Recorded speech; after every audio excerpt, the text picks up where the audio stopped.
Desak Gibran mundur. Ini ada apa atau apa adanya? Bukan partai politik. Teman-teman, kita mau bincang-bincang ya. Politik itu punya 1000 wajah, punya 1000 maksud, ya, punya 1000 jalan untuk mencapai goal, ya, atau tujuannya. Mari kita lihat apa sebenarnya tujuan dari permintaan untuk desakan untuk mundur bagi Gibran selama menjalani kampanye. Sekalipun dari sisi regulasi tidak pernah ada penekanan-penekanan bahwa harus mundur seorang pejabat daerah pemerintahan, harus mundur kalau dia ikut dalam pemilihan umum. Nah, ini kan arusnya di situ. Untuk apa menghambur-hamburkan energi ya dalam rangka untuk kemudian entah itu pengalihan isu atau ada desain yang sistematis untuk mendelegitimasi, ya, menurunkan tingkat kepercayaan publik terkait dengan apa yang Gibran lakukan. Nah, ini semua bicara tentang motif, ya. Motif itu kan the best reason, ya, the best reason, ya, the best argument. Jadi alasan terbaik, argumentasi terbaik apa sehingga harus Gibran mundur. Nah, kalau alasannya tidak masuk dalam kategori itu, ya untuk apa? Ya, untuk apa kemudian mewacanakan, mendiskursuskan, memperbincangkan tentang hal-hal yang sebenarnya tidak perlu diperbincangkan, apalagi menjadi sebuah konsumsi publik. Ini kan demokrasi ini for people, ya, demos, ya, orang-orang, rakyat. Ya, rakyat itu nggak perlu dikasih asupan-asupan seperti itu. Ya, lebih baik pendidikan atau hal-hal yang jauh lebih bisa memberikan respon positif bagi penyiapan generasi yang mampu berpolitik lebih baik dari generasi-generasi kita ini. Nah, apa pendidikan politik itu? Nah, jangan sampai kemudian kita mewariskan apa yang disebut dengan kedunguan dalam berpolitik. Ya, ini kedunguan dalam berpolitik. I'm so sorry to say that. Ya, mohon maaf saya harus katakan itu. Saya quote, kedunguan, kebodohan, ketidakcerdasan, ketidakwaisan kita di dalam berpolitik. Ya, karena apa? Apa itu pepatah yang mengatakan nila setitik rusak susu sebelanga? Artinya apa?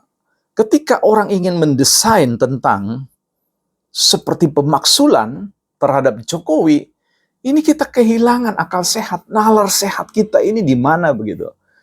Kita selalu mengedepankan aspek apa yang disebut dengan respek terhadap kerja-kerja, pengabdian, perjuangan pemimpin-pemimpin kita. Semua presiden kita hormati.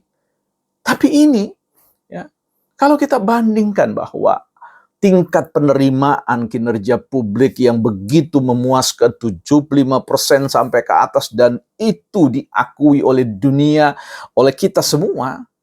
Lantas ketika ada katakanlah sedikit bias-bias atau retak-retak, ya, dalam berpolitik itu, lantas itu kemudian kita zoom dia, kita frame sedemikian rupa supaya orang punya kesadaran atau menanamkan suatu kesadaran bahwa di masa pemerintahan Jokowi, negara ini, demokrasi ini mengalami titik terendah. Oh, tunggu dulu. Ini gimana ya? Saya harus berpikir kita perlu melihat bahwa politik itu tidak pernah perfect. Politik itu tidak pernah sempurna. Karena apa? Karena dia merupakan kontestasi kekuasaan, bagaimana untuk mendapatkan legitimasi, kepercayaan publik, bagaimana di bawah pemerintahan mereka bisa membuat berbagai macam kebijakan yang dapat mendorong Indonesia ini mencapai tujuannya. Ya. Nah, sayangnya kan politik itu adalah panggung seni pertikaian kepentingan. Ya, bagaimana orang bertikai dalam tanda kutip untuk mendapatkan itu semua.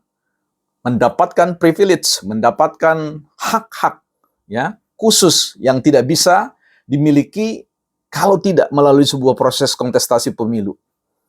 Nah, tetapi kita juga perlu, ya, wise lah. Kita bukan orang yang kemudian mencapai tujuan dengan segala cara. Tapi kita perlu mencapai tujuan itu dengan martabat. Ya. Nah, nanti saya akan bicara soal bagaimana bahayanya berpolitik kita ini pada bagian apa yang kita sebut sebagai Bradley effect ya.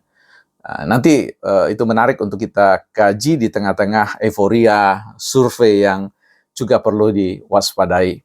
Nah, di sini sekali lagi pertanyaannya adalah ada apa? Ya, motifnya apa? Kalau orang bicara tentang dunia percaturan, tentu kita sebagai orang yang misalkanlah dalam posisi membaca langkah lawan, itu harus dijawab dengan langkah yang seperti apa. Ya, bagaimana kita menyembunyikan pertahanan kita dan kemudian membaca maksud dari langkah-langkah yang diambil. Nah, kalau sederhananya kita sebagai pecatur-pecatur pemula, ya sederhananya berpikir begini, dalam percaturan politik ini kita mesti melihat bahwa tidak ada sebuah statement tertentu yang dilontarkan secara sporadis, secara begitu saja, artinya tanpa ada tujuannya. Selalu statement demi statement itu terkoordinasi. Ya, tidak ada elit yang berani untuk mengeluarkan statement politik tanpa terlebih dahulu diberikan pengayaan-pengayaan oleh sistem atau internal partai. Berani melakukan itu, ya out dari internal partai. Karena itu kita harus tarik titik-titik itu. Ya, titik, kalau saya mau membacanya dari titik Gibran, itu akan mengalir kepada titik rencana kemunduran menteri-menteri dan juga kemudian pada akhirnya berakhir pada pemaksulan, ya, diskursus pemaksulan atau perbincangan pemaksulan. Nah, di mana titik sambung itu kita bisa mengerti. Ya, Gibran diminta mundur. Kalau diminta mundur dan Gibran mundur, ya Ganjar sudah mengatakan demi keadilan. Nah, demi keadilan, yang mundur setelah Gibran itu siapa? Sangat besar kemungkinannya adalah ya menteri ya Pak Mahfud di situ. Ya, artinya apa? Ketika Pak Mahfud MD sudah kemudian memulai start, ya pintu terbuka, menteri-menteri lain kemudian menyusul. Dan itu delegitimasi publik itu semakin membesar, terkapitalisasi sedemikian rupa sehingga menjadi energi yang kemudian bergayung sambut untuk pemaksulan itu. Nah, saya kira ya langkah itu sudah bisa dibaca ya dan sudah ditangkis, sudah katakanlah direspon ya oleh teman-teman yang lain, oleh mereka-mereka yang memandang bahwa strategi itu tidak akan berhasil, ya. Nah, jauh daripada itu, ya kita ini menghambur-hamburkan energi seperti itu, lebih baik kita membangun konstruksi demokrasi yang betul-betul nanti jauh lebih baik lagi, ya. Seolah-olah jangan menyalahkan bahwa kalau demokrasi ini rusak maka pihak sana yang salah. Enggak. Di mana demokrasi itu rusak, semua pihak itu punya andil di dalamnya. Bukan partai politik.